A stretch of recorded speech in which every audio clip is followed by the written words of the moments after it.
всички да кръжваме, човек. Давай на момчето, каквото иска. Кръстника.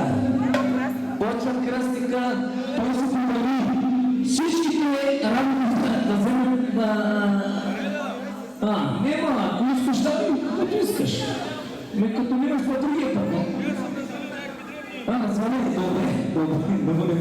Не съм Балкания, не знам какво да звъни. Да, стадоха се оцените от магарите тук. Добре. Давай чанката, той продължава.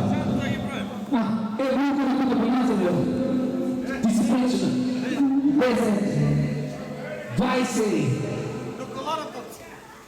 30, промоция 40, промоция 40, 50, ключики с момчето и 5, 55 ключики.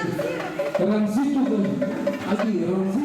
Рамзи, айде, само момчето, само 50 това.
Тука барабанен този човек, няма какво ще ви ти казва.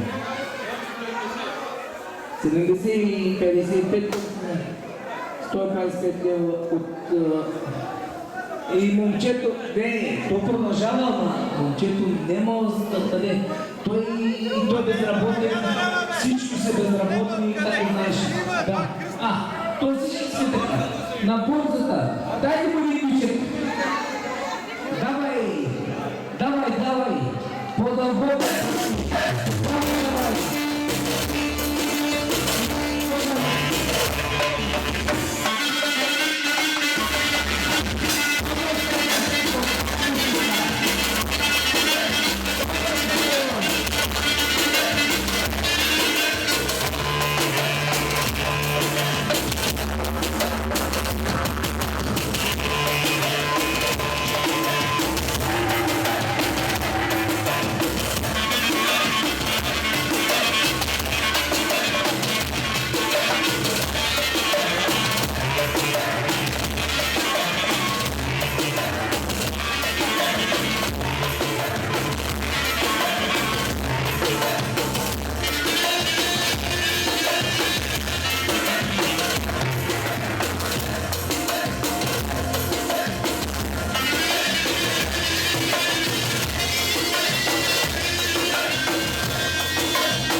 Специално за кръстника. Кръстника продължава. После кръстничката. 125 от кръстника. Златно финджинче от 170 евро. От държавите от Италия, от Франция, Италия и Германия. Да, Италия, да. Те, ама европейските са по-скъпи от България. Европейски съюз. Италианците ги храни с хляб, с всичко. И това на малкото. Айде нещо за Италия. Италянеца, той е хранител на вкусово. Да, върнете се в България. Италия, върнете се в България. Те там музика искат. Айде Италия, година.